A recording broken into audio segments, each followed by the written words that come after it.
아유, 감사합니다. 잘 지냈습니까? 아유, 감사합니다. 네, 지금 현장 말씀. 아, 그러시군요. 네. 수석부장 같은 이기성부. 감사합니다. 오늘 사무총장은 뭐 패스트트랙으로 재판 받아가지고. 여기 언론을 위해서 그래도. 사진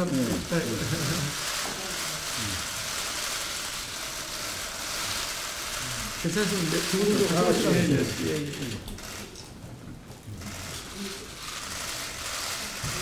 뭐 카메라들이 요구하는 포즈가 없나? 제가 박수라도 한번 쳐요. 아이고, 연포탕 축하합니다.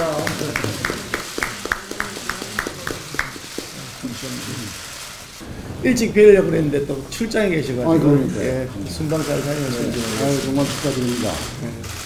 우리 김 대표님이 특히 제가 축하드리는 거는 연포탕을 캐치프레이즈로 하셔가지고 큰 지지를 받고 이제 선출되셨는데 우리 현재 정치 공부에서 가장 중요한 게 제가 보기에는 특히 국회가 필요한 게 연대와 포용이라고 생각하거든요. 그런 면에서 지난 15일인가 제가 언론 보도를 보니까 이재명 대표도 만나시고 또 당의 정책의총에서 당 지도부가 해야 할 가장 중요한 일이 이 야당을 설득하고 민생을 위해서 필요하다면 단일을 쓰려고 다 내놓고라도 민생에 도움이 되는 방향으로 야당을 설득하겠다. 이런 취지 말씀을 주셨어요. 저도 크게 공감했지만 저뿐만 아니라 현재의 여소야대 전국에서 대립과 갈등이 계속 증폭되고 있는 이 안타까운 현실을 타개하는데 아마 300년 국회의원 정치인들 모두가 공감하려고 생각하는 점에서 우리 김기현 대표님이 아주 의회주의자로서 아마 의회직은 거의 모든 걸 다 하실 거예요. 대표, 원내대표, 정책에 대한 수석부대표장, 대변인 뭐 이렇게. 저도 다 했는데 저는 원래 수석부대표님 됐어요. 그래서 그 오랜 경험을 통해서 의회주의자로서의 면모 그리고 그 책임감, 국민에 대한 책임감 그런 점을 밝히신 것으로 봐서 기대가 큽니다. 그런 면에서 앞으로 김 대표님은 좀 야당 대표 자주 만나시고 저하고도 자주 보고 이 국회 어려운 상황을 타개해 나갈 수 있도록 같이 힘냈었으면 고맙겠습니다. 지금 뭐 여야 사이의 대립과 갈등이 사실 너무 많이 격화되고 있다는 우려들이 많이 있습니다. 그 정도 만나면 국회가 너무 이렇게 대립적 갈등이 커지고 있다는 걱정들을 국민들께서 많이 하고 계신 것이 좀 귀에 아프게 이렇게 들리고 있습니다. 그런 만큼 여러 가지 뭐 가치도 다르고 또 지향하는 바가 다를 수 있지만 국민 행복이라고 하는 공동의 목표를 향해 가고 있다는 그 인식만 기반 된다면 우리와 연대와 대화 그리고 그 연대와 포용을 얼마든지 할 수 있다. 저는 그런 생각을 가지고 있는 사람입니다. 누구보다 우리 의장님께서 가장 그런 생각이 투철하신 의회주의자로서 평생 살아오셨기 때문에 그 점에 대해서는 우리 의장님께서 역할을 잘 해주시라고 기대를 하고 있고요. 제가 원내대표 1년 할 기간 동안 대통령 선거라고 하는 정말 아주 양당 사이에 격론이 벌어졌던 그런 사정이었음에도 불구하고 국회 운영에 있어서는 여야 사이에 원만한 합의를 통해서 진행했던 것이 거의 대부분이었습니다. 일방적으로 처리하거나 하는 것들은 거의 다 없었거나 있다 하더라도 사실 서로 간에 양해할 수준을 지켰던 것이 제가 원내대표 1년 하면서 서로 간에 그 국회의 원리라고 저는 지켜왔고요. 또 제가 당대표로서 마찬가지로 그렇게 해야 된다고 생각합니다. 그런 점에서 보면 누구보다 국회의장의 역할이 가장 크다. 국회의장님께서 균형을 잘 맞추어서 서로의 의견이 다른 것을 절충하도록 이렇게 해주셨으면 좋겠다는 생각이 들고요. 국회에서 이제 절대 다수의 의석을 가지고 있는 당에서 일방적으로 막 이렇게 일방 통행식으로 처리하는 것들, 그런 것들은 자제되어야 할 뿐만 아니라 그 점에서는 균형 축을 좀 잘 맞춰 주시는 것이 국회를 위해서도 바람직한 것이다.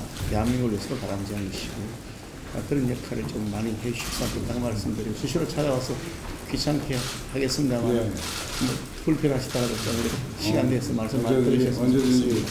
문을 열어놓겠습니다. 근데 이제 제가 지금 정치가 왜 이렇게 극단적인 대립이 될까 하는 것을 나름 이렇게 생각을 해보면 여당도 야당도 한 번도 경험해보지 못한 상황에 닥쳐 있는데 그걸 잘 적응을 못하는 것 같아요. 이제 여당으로서는 이제 이 절대 다수를 점하고 있는 야당, 여소야대 정부,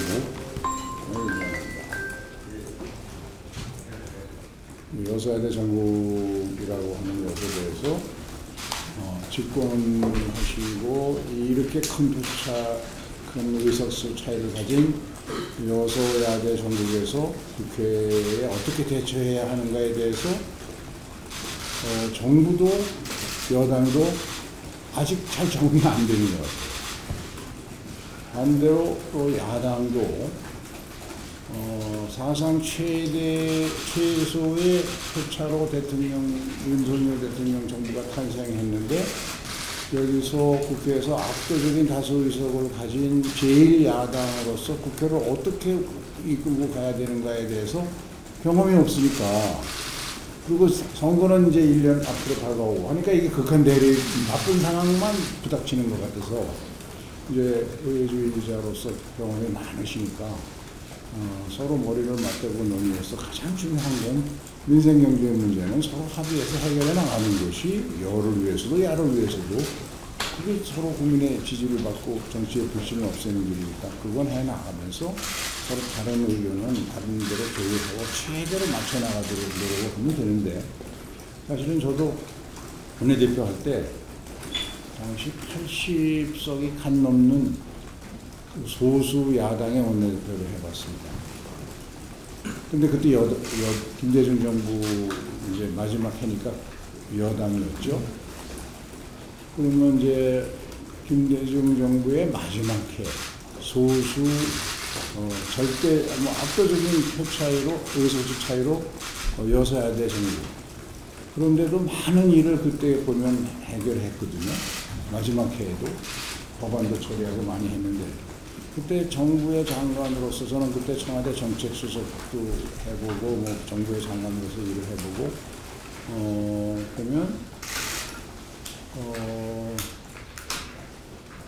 굉장히 적극적으로 야당을 설득하고 다녔어요.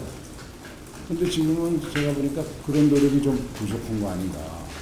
물론 야당도 문을 열어놓고 미리미리 협의해서 일방통행으로 본회의 직상정하고 의석수 차이로 그냥 의결하고 뭐 법안이야 처리되든 안 되든 거부권이 행사되든 말든 이런 식으로 밀어붙이고 놔두고 이런 식으로 하면 안 되죠.